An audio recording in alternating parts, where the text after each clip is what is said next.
아니 변호사님, 네? 그 최근에 그 개인 방송을 보니까 혼자만 하시는 게 아니고 다양한 게스트를 좀 섭외해서 하시던데 그 기준이 좀 있습니까 혹시? 원래 혼자가 기본이고요. 네. 그 이슈가 아주 세거나 막 강력한 요청이 들어오면 그렇게 하죠. 그렇게 하는 걸로. 예컨대 이제 조상호 법률부 장관 얘기하시는 것 같은데 그때 당시에 조상호 법률부 장관이 되게 답답해하면서 이제 본인이 그 상황에 대해서 좀 설명을 하고 싶어해서 그럼 전화 인터뷰를 하자고 내가 그랬더니 네.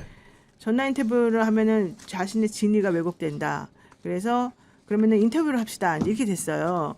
근데 조상호 변호사하고 인터뷰한다고 말을 하니까 또 우리 오창희 그 국장이 인권연대. 예, 네. 국장이 나도 그러면 조상호 변호사하고 얘기를 하고 싶다. 나도 토론을 하고 싶다. 이래가지고 사실은 그 매칭이 된 거죠. 야, 어떻게 보면은 결론적으로는 어제 이제 그 이재명 대통령의 기자회견을 보니까 사실은 검찰 개혁에 대한 대통령이 생각이 무엇인지를 좀 알게 알겠죠. 됐는데 네. 조상호 이제 그 쉽게 얘기해서 장관 보좌관이라고 해야 될까요? 네네. 나오자고 한 얘기들이 결이 크게 다르진 않았던 것 네, 같아요. 맞아요. 그 조상호 변호사나 정성호 법무부 장관이나 다 그냥 대통령의 뜻 없이 막 자기네 마음대로 막 이렇게 하는 게 아니고요. 뭐 실제 뭐 검찰에 포위됐다라는 얘기까지 이제 했습니다만 사실 그렇지 않다. 예, 우리가 그러니까요. 뭐 워낙 아는 네. 사람들이기 때문이기도 하고, 예, 그래서 오히려 더 확인할 수 있는 기회였던 것 같습니다. 그러니까요. 그리고 이재명 대통령이 어쨌든 간에 표면적으로 우리 국민들을 모두의 국민의 대표자로서 안심을 시키려고 하는 대표적인 부분은 그 장동혁도 사실은 만납니다. 만나가지고 장동혁에 대해서도 칭찬도 해주죠. 이런 모습들이 국민들이 좀 다르다고 느끼는 것 같아요. 그러니까 대통령이 사실은 너무 마음이 넓고 착하다. 너무 협치를 좋아한다. 좀 안 그러면서 보여줘도 될 텐데 뭐 그렇게까지 잘해주나. 이런 생각도 솔직히 들고요. 저는 장동혁 대표가 사실 제가 맨날 딴 데 가서 방송에서 유연하다 이 표현을 자주 쓰는데 유연하다. 그건 제가 이제 안 걸리려고 이제 표현을 좋게 일부러 하는 거고 되게 변덕스럽고 상황 따라서 사람이 이랬다 저랬다 잘한다. 그리고 거기에 대해서 인지 부조화를 전혀 안 느끼고 아주 행복하게 잘 산다 이 표현이거든요. 근데 이번에도 보세요. 마늘과 쑥을 먹었습니다. 당신하고 악수하려고. 이게 뭡니까? 그러니까 그거 보고 제가 깨달았잖아요. 마늘과 쑥을 100일 먹으라는데 이유가 있구나. 근데 어쨌든 장동혁 대표도 사실은 이제 자기가 이렇게 겉으로 표현한 내용, 예를 들면 대통령을 독재하겠습니다. 이거를 대통령이 안 받았으면 좀 쪽팔릴 수 있는 상황이 그럼요. 되는데 그런 상황이었죠. 그거를 또 대통령이 딱 받아주면서 덥석 받아주면서 해주잖아요. 먼저 뭔가 해주잖아요. 그러면 상대방도 이 상대방 이 대통령이라는 사람이 이럴 수 있구나 이런 좀 느끼는 바가 있을 거란 말이죠. 저는 그래서 그런 면에 있어서는 사람에 대한 용병술을 오히려 잘한다. 근데 내가 보기엔 좀 답답하고 짜증나는 게 있는 거지. 저 사람이 저렇게 하면 여기 일단 혼 좀 내주고 그다음에 뭘 하든지 말든지 할 것이지 나쁜 소리를 하건 뭘 하든 간에 오히려 그 사람을 데려다 쓰고 그 사람이 해달라는 다 해주고 이게 뭐냐고요. 그러지 말라고요. 저도 나쁜 소리 하면 우리도 그러고 싶다니까 우리가 가끔씩 욕망 느끼죠 이제. 욕망이 네. 막 생겨나 무럭무럭. 너무 칭찬만 했나 이런 생각이 들기도 하고. 진짜 아니, 옳지 근데 않아. 저는 개인적으로 그 보면서 저는 오히려 되게 좋았어요. 왜냐하면 장동혁도 지금 갔다 와서 장동혁한테 좋은 영향이 있었을까요? 결과론적으로. 그러니까 결국은 매기는 거다. 네, 그렇죠. 매기는 거죠. 고급지게, 아주 고급지게 매긴 거고. 그리고 이제 저는 개인적으로 그렇게 생각해요. 장동혁이 왜 거기 앞에서 이재명 끌어내야 되겠다 하던 사람이 왜 거기 앞에서 그렇게 순한 양이 됐을까? 장동혁이라는 사람이 윤석열 때 정치를 시작해가지고 윤석열 때 국회의원을 한 사람이잖아요. 그럼 그 사람 머릿속에 대통령 어떤 존재일까요? 그냥 윽박지르고 무섭고 뭐가 있으면 보복할 수 있는 그런 존재로 저는 장동혁 머릿속에는 대통령이 남아있을 거라고 봐요. 그러니까 밖에서는 자기 둘러싼 사람들이 있으니까 큰 소리 막 치면서 독재 정권과 싸우겠습니다. 이재명을 끌어내겠습니다 하는데 막상 그 앞에서 그리고 이재명 대통령님이 직접 보면 위압감이 좀 있으세요. 본인이 갖고 있는 오라가 좀 있어요. 그렇죠. 리더인데요. 당연히. 그 오라에 굉장히 좀 위축이 됐을 것 같아요. 자기가 알고 있는 자기가 본 대통령상이라는 이미지와 이재명 대통령님이라는 사람이 갖고 있는 오라가 합쳐지면서 내가 여기서 입을 잘못 눌렸다가는 큰일 날 수도 있다. 이런 좀 무언의 압박감을 본인 스스로 느끼지 않았을까. 오라를 받아라. 그렇죠. 그리고 사실은 윤석열이라는 사람이 얼마나 심했습니까? 제1야당의 대표인 이재명 당시 대표를 상대로 해가지고 무려 720일 동안 안만자 주사가 나중에 정말로 그것도 이제 겨우겨우 한번 본 거 아닙니까? 아무 성과도 없었잖아요. 그러니까 또 그거 만나기 전에 야 내가 너의 정적을 제거해 줄 테니 나랑 협조하자 나랑 손잡자 이랬다는 거 아니에요. 사람이 진짜 추접스럽기가 정말 이루 말할 수 없을 정도의 추접스러움인데 그걸 견뎌낸다니까 이 대통령이. 그게 더 무서운 거예요. 왜냐하면 솔직히 생각해봐 자기가 내가 나한테 막 만나달라 그랬어. 근데 네. 내가 안 만나줬어. 그리고 막 나를 무시하고 피해자라 그러고 막 별별 모욕을 다 줬어. 근데 결국엔 나중에 조금 만나겠는데 어쨌든 바뀌었어요. 그러고 나면은 솔직히 나한테 어떻게 하고 싶어요. 그냥 정상적으로 만나주고 뭐 하고 얘기하고 싶어요? 그렇지 않아요. 전혀 좀 아니죠. 뭔가 하고 싶잖아요. 앙금이 엄청 남아있지. 당연히 남아있어야지. 네. 왜냐면 자기뿐만 아니라 자기 식구들 전부 다 당했고 근데도 그거를 다 극복해내고 초월적인. 초월적으로 야 니네 당대표 내가 만나줄게 만나가지고 내가 좋은 얘기도 해줄게 니네 옛날에 있던 장관 내가 써줄게 나한테 나쁘게 했던 공무원들 괜찮아 내가 월급도 올려주고 이 정권에서 더 이상 안 물어볼게 이런 얘기를 하잖아요. 그게 보통 사람이 이걸로 안 되거든요. 그렇죠. 할 수가 없는 그러니까 나는 네. 오히려 그걸 보고서 무서움을 느꼈을 것이다. 맞아요. 이런 생각이 좀 느끼고 우리 같은 사람들은 절대 나는 못한다. 이제 그래서 이재명 대통령에 대한 평가는 나는 가급적이면 조금 유보하려고 그래요. 내 마음에 안 드는 것도 너무 많은데 일단은 이런 것도 앙금이 생기는데 심지어 지금 저는 마음에 안 대로 안 들어요. 한다고 지금. 근데 어쨌든 중요한 건 수많은 사람들이 지금 그렇게 느끼고 있다는 거야. 그러니까요. 오히려 그런 것들이 이재명이라는 사람에 대해서 경외심을 느끼게 만들고 저 사람은 도대체 어떤 생각으로 이걸 하나? 저 사람은 정말 참을성과 인내심이 강한 사람이다. 진짜 단련이 된 사람이다. 재련이 된 사람이다. 네. 이렇게 생각할 것 같아요. 정말 직전이 윤석열이라서 더 비교가 되는 건데 윤석열은 그 정부 3년 운영하면서 보복 감정에 엄청나게 충실한 사람이었어. 정말요. 그리고 대선 너무 치르면서 일차원적이야. 뭐 있었던 것들 하나하나 잡아가지고 다 처단하려고 하고 얼마나 나쁜 감정을 가졌습니까 실제로. 그와는 정반대되는 행태를 이재명 대통령이 하고 있기 때문에 상대 당이긴 하지만 장동혁도 윤석열을 보다 이재명 대통령을 보니까 이게 대통령의 지위라든가 역할이나 자리가 이렇게 다를 수 있구나 이런 생각 할 수밖에 없었을 것 같아요. 뭐 당연하죠. 네. 그래도 사람인데 그 정도 생각은 하겠죠. 근데 일단은 저는 개인적으로 생각했을 때 그분한테는 되게 조성한데 협치 대상으로는 좀 어려울 거라고 저는 봐요. 협치 대상은 아니다. 왜냐하면 본인 스스로 뭐라 그랬어요. 한동훈한테. 나보고 최악이라고 하더라. 저 사람은 어떻게 정치를 같이 하냐. 이렇게 이야기를 했잖아요. 그 말을 거꾸로 그대로 돌려보면 지금까지 장동혁이 이재명한테 뭐라고 했는가? 네. 그러면 그 사람하고 도대체 어떻게 협치가 가능한가. 이게 이재명 대통령님이 협치를 하는 거지 장동혁이 무슨 상관이냐라고 이야기를 할 수 있는데 협치는 같이 하는 거예요. 박수가 손이 맞아야지. 이재명 대통령님이 아무리 손을 맞잡으려고 한다고 해도 장동혁 측에서 나 저 사람 최악이라고 생각해. 나 저 사람 끌어내려야 된다고 생각해. 이거는 사람 심리의 저변에 깔릴 수밖에 없어요. 그래서 협치는 어려울 거다. 하지만 대통령님 입장에서는 형식적 협치라도 계속 해야죠. 최소한 의견을 물어보고 최소한 뭘 앞으로 너네들이 원하는 건 뭐냐. 너네들의 의견은 뭐냐.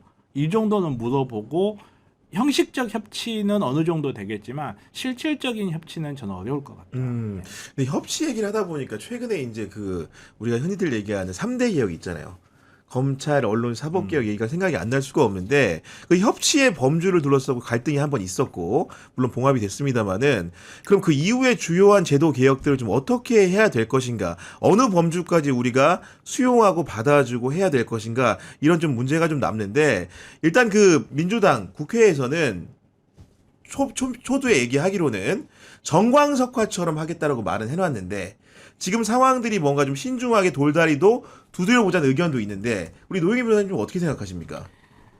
검찰개혁 사실은 그게 만만한 문제가 아니에요. 말로는 옛날부터 우리가 당한 게 있으니까 이렇게 하면 되겠다 하지만 그렇게 해서 생겨나는 부작용이 또 엄청날 것이고 그 제도는 결국 사람이 잘 좋게 만들어내는 거거든요. 근데 사람들의 마음을 사지 않으면 그 제도가 제대로 유지가 안 되잖아요. 그러다 보니까 이 상황에서 저 상황에서 저렇게 각각의 플랜들을 만들어놔야 되니까 아마 지금 힘든 것 같아요. 근데 그거는 당연한 문제이기 때문에 그럼요. 전 특별히 문제라고 생각하지는 않고 이번에 법무부 장관이나 이 정부 쪽에서는 이런 얘기를 하더라고요. 이번에 이재명 대통령이 정말 78년 만에 이 제도를 바꿔가지고 싹 틀을 깨트려 버리는 건데 결국에는 이 제도가 성공하냐 못하냐는 나중에 이제 나오지 않겠습니까? 그렇죠. 그때 이재명 대통령에게 이 부작용 때문에 당연히 안 좋은 말이 나올 수밖에 없으니 그걸 최소화시키고 싶다. 이게 바로 지금 일을 하는 사람들의 생각이더라고요. 그러면 결국에 가서는 그걸 대통령이 모를까요? 당연히 알겠죠. 당연히 알죠. 그러니까 빨리 한다 하더라도 그 빨리 하는 것에 한계가 있다는 거죠. 빨리는 하되 그런 문제점들을 가급적이면 최소화시키는 게 사실 지금 우리 정부와 이 대통령과 국회와 국민들이 할 일이거든요. 그래서 저는 지금 하고 있는 속도도 사실은 충분히 빠르고 충분히 정강석화처럼 하고 있다. 다만 이것들이 내보낼 수 있는 생각하지 못했던 문제점들을 어떻게 해결할 것인가에 대해서 좀 더 신중해야 되는 건 당연하다. 그래서 보안사 요구권으로 얘기가 지금 계속해서 나오고 있는 것이고 제가 우리 다 법조인이지만 사실은 경찰이 그러면 얼마나 준비가 잘 돼서 경찰한테 다 맡겨도 된다고 생각하겠어요? 그렇게 생각하지는 않잖아요. 네. 경찰이 열심히 하겠지만 또 미숙하거나 또 문제가 생길 가능성이 매우 높아요. 그럼 그것들을 항상 견제와 균형이니까 견제하고 균형을 맞출 수 있는 걸 만들어내야 돼서 저는 그 부분을 신중히 하는 게 당연히 맞다고 봐서 지금 현재 논의되고 있는 것들이 뭐 이율 배반적이거나 배타적인 개념은 전혀 아니다라고 생각을 하고 있습니다. 예컨대 이런 것도 있어요. 사법개혁도 좀 중요한데 대법관 증언한다 그러니까 다들 지금 싫어하는 것처럼 보이죠. 특히 대법원 이런 데서는. 그래서 법원 그 행정처장을 포함해가지고 법원장들이 모여요. 43명이. 그렇습니다. 그래가지고 네. 회의를 해요. 근데 이분들은 싫어할까요? 좋아할까요? 좋아하죠. 좋아하죠. 내가 할 수 있으니까. 왜냐면 나도 대법관 될 수 있다. 나 지금 법원장인데 그렇죠. 네. 내가 지금 올라갈 수 있는 대법관 자리가 몇 개 없는데 그렇죠. 그 자리가 막 늘어나는 거야 이제 앞으로. 그러니까. 12개가 늘어나잖아요. 얼마나 좋아요. 그러면 그거를 겉으로는 이 사법개혁을 너무 심하게 합니다. 이 정부 나쁩니다. 라고 하면서도 이건 필요하지 않겠습니까? 아니, 공론화를 해서 더 늘리는 거 아니야? 우리 보니까. 그러니까 이게 내부적으로 이게 겉으로 다르고 얘가 생각하는 게 다르고 밑에 사람이 다르고 다 다르다는 거예요. 의대 정원 늘린다 그러면 의대생들은 싫어하지만 고3들은 좋아해요. 그건 똑같은 그렇네. 거예요. 또 예, 정확한 똑같은 비유네. 거예요. 근데 고3하고 의대생들하고는 아예 신분이 다르잖아요. 이미 그 사람들 학생이 이제 됐으니까 그 자리가. 법원장하고 대법관들 신분이 다릅니다. 법원장하고 그 대법관은 어쨌든 간에 판사들이기 때문에 그 내부적으로는 겉으로는 같아 보이지만 실질적으로는 옛날부터 대법관 늘리자고 우리가 막 하면 겉으로는 싫다고 하면서 우리 쪽에다가는 야 계속해 이래 왔거든요. 이래 왔거든요. 네. 그러니까 저는 그게 좋고 또 이번에 무슨 얘기하냐면 뭐 그게 내란 재판부 같은 경우도 위헌이 아니냐 하면서도 오히려 그거를 더 반기는 그런 재판부도 사실은 있어요. 그래요? 왜냐하면 자기네가 그런 나한테 안 오니까 예를 들면. 그런 네. 재판부가 사실은 만들어지는 게 되게 창피스럽기도 하고 우리를 못 믿어서 그래 이것도 있지만 그게 생겨버리면 그쪽으로 가가지고 특화될 수도 있는 것이고 오히려 자기 그러네. 능력을 더 강화시킬 수도 있고 책임에서 벗어날 수가 있잖아요. 그러니까 오히려 더 좋고요. 대법원에서도 대법관 늘리지 말고 차라리 밑에 평판사를 늘려라 이러잖아요. 평판사들 늘리면 더 좋아요. 왜? 지금 현재 하급심 법원에 있는 판사들은 너무 일이 많거든요. 옛날에는 내가 이 몸이 부스러져더라도 법관 사람들 안 늘렸으면 좋겠다는 게 기본 사람 생각이었어요. 사명감. 네. 왜냐하면 그 가지고 있는 자존심이나 이런 게 되게 많았거든요. 그랬어요. 근데 이제는 네. 그런 거 없거든. 그러니까 몸이라도 편하자 이렇게 바뀐다니까요.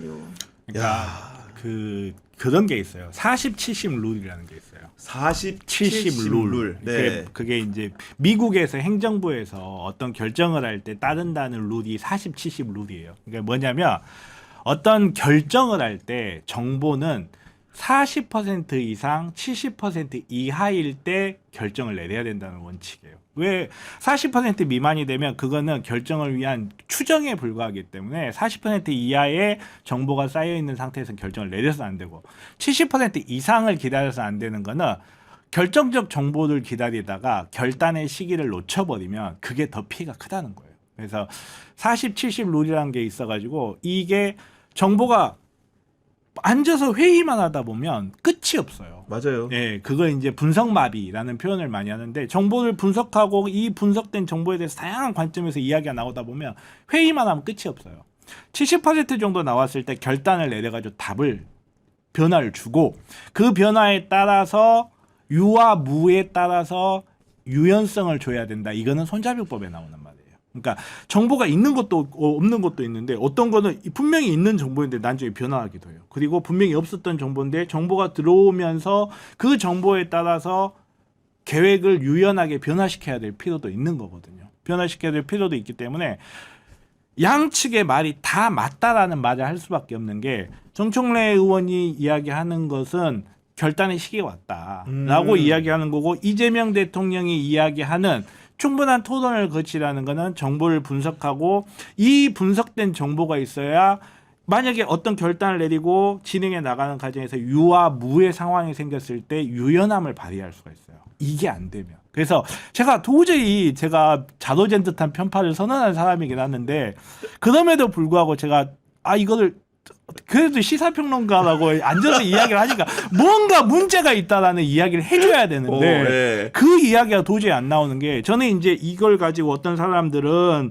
뭐 의도적인 역할 분담이냐 당정청의 엇박자냐라고 이야기하는데 저는 이거는 자연스러운 역할 분담이라고 봐요. 자연스러운 역할 어떤 분담이다. 변화가 있기 위해서는 그 변화를 행정부 입장에서 보다 안정적이고 효율적인 방향으로 갈 수밖에 없고 입법부에서는 보다 이상에 맞는 쪽으로 갈 수밖에 없어요. 그러다 보면 행정부와 입법부 사이에서 의견 조율이 나오는 거고 의견 갈등이 나오는 거고 이 갈등을 해결해 나가는 과정에서 앞으로 있을 수 있는 변화를 조율해 나갈 수 있는 거고. 그러니까 이거를 보고 이거를 당정청의 엇박자가 난다라고 해석하는 사람 전 도저히 그 사람은 아예 자격이 없다고 생각해요. 근데 저는 이 생각은 합니다. 향후에 이 문제가 잘 이제 개혁이 과제가 추진이 되려고 하면은 특히 검찰 개혁의 경우에 한정해서 말을 한다고 한다면은 대통령이 존재하는 것이고 정청래 대표가 있는데 그 사이에 지금 보면 검찰 제도 개혁 추진 쉽게 단장격인 사람이 국무총리인 거거든요. 그렇기 때문에 김민석 총리의 정치적인 융화 능력이 굉장히 시험대에 올랐고 중요해 보인다고 생각이 듭니다. 우리 변호사님 어떻게 생각하십니까? 잘하고 있잖아요. 김민석 총리가 보여요? 지금 저는 드러나는 거는 총리가 좀 된 적죠. 이후에 네. 안 드러나고 있어요. 그게 나는 잘하는 바로 거라고 그겁니다. 봐요. 네. 예. 김민석 총리는 자기 할 일을 자기 자리에서 조용히 묵묵히 하고 있기 그러면서 때문에. 결국은 해내는 그런 스타일인 것 같아요. 네. 총리가 부각이 된다는 거는 말 그대로 총리 역할을 뭔가를 하고 있다는 말이거든요. 혹은 안 하고 있다는 말이거나. 근데 지금 이렇게 간다는 거는 총리가 본인의 역할을 아주 잘하고 있거나 아니면 총리가 필요 없는 상황이라는 거예요. 그거는 그러니까 아주 진행이 잘 결론적으로는 되고 있는 거죠. 김민석 총리도 정치인이었기 때문에 또 지금도 물론 정치를 한다고 볼 수 있겠지만 자기를 드러내고 싶을 거예요. 욕망은 얼마나 크겠습니까 이게. 그런데 그거를 절제하잖아요. 나는 그게 대단한 거라고 보고 그래서 대통령이 총리를 뽑았을 거라고 봐요. 그러면서도 할 일은 쫙 조용조용히 하잖아요. 이게 저는 총리로서 가장 큰 덕목이라고 생각해요. 한덕수 씨하고는 완전 비교되는 게 한덕수 씨는 그 자리에 앉아서 한 게 하나도 없어요. 그렇잖아요. 한 게 하나도 없고 그걸 사람들이 안다는 게 문제예요. 그 사람은 신문 총리라고 막 비웃음 당할 때마다 한번 나가서 이상한 영어 한마디 한 거 말고는 사실은 없단 말이에요. 비서실장도 누가 찍어서 온 거 아닙니까? 대통령이 쉽게 얘기해서. 찍어주면 고맙다고 그러고 앉았고 그러니까, 네. 그러니까 자기 자신의 생각이라는 것도 없고 자기 자신의 능력이라는 게 하나도 없었던 것으로 보여요. 물론 그 사람이 이 윤석열 정부에서 이렇게 해야지 살아남는다고 생각했겠지. 그리고 어차피 내가 이렇게 하든 말든 나 말고 청문회 통과할 사람도 없으니까 내가 제일 최고다 이 생각했겠지. 근데 김민석 총리는 달라요. 자기가 할 일을 조용히 해야 된다고 하는 생각을 좀 하는 것 같아요. 저는 그게 정말 맞는 말이라고 보고 그러니까 대통령이 일하기가 편하잖아요. 그래서 지금 현재는 대통령이 3개월밖에 안 됐기 때문에 대통령의 시간이라서 대통령이 국민들에게 일을 잘하고 믿음직한 사람이라는 거를 각인시켜주는 게 중요하거든요. 근데 그거를 저는 국무총리가 잘하고 있다고 보고 그런 의미에서 국무총리가 사실은 잘할 수 있어요. 지금도 잘하고. 게다가 저는 정성호 장관 얘기도 하고 싶어요. 정성호 장관이 사람들한테 욕을 진짜 많이 먹어요. 많이 요즘에. 참다가 진짜 보니까. 네. 그리고 대통령한테도 맨날 혼나더만. 보니까. 그러니까 위에서 혼나고 아래서 까이고 이게 보니까 샌드위치야 완전히 보니까. 근데도 네. 그 사람이 자기 역할을 잘하는 거예요. 왜냐하면은 네. 법무부는 법조인이든 다 정성호 장관 같은 생각을 해요. 그래서 그게 검찰에 포위되어서가 아니라 진짜 법조인은 어떤 게 문제라는 걸 정확히 알기 때문에. 두 분도 다 아시잖아요. 우리 다 솔직히. 알잖아요. 예. 예. 그런데 그걸 가지고 자기가 알면서도 이쪽의 입장을 얘기해야 될 때는 이쪽의 입장을 얘기하고 또 그게 근데 궁극적으로 막 고집만 부려서 싸우지 않고 결국 끝에 가서는 이렇게 수렴을 시키고 이 역할을 저는 정성호 장관이 잘한다고 생각해요. 그러니까 현실을 정확하게 알아야 어떻게 개혁을 할 수 있을 수도 있거든요. 그러니까 법조인들은 기본적으로 내가 법전이라는 걸 처음 손에 잡은 그 순간부터 수사권은 검찰에 속한다 이렇게 배워온 사람들이고 거기에 대한 다른 옵션을 접해본 적이 없는 사람들이에요. 그렇기 때문에 오히려 법조인들이야말로 굉장히 미지의 세계로 가는 거예요. 법조인들이 지금까지 예를 들어서 저만 해도 법을 배우고 실무를 지금까지 이 환경에서 했는데 내년 9월부터는 내가 어떻게 앞으로 이 사건을 정리를 해야 될지도 모르는 이런 상황이거든요. 그러니까 오히려 법조인들이 더 보수적으로 접근을 할 수밖에 없어요. 이런 문제는.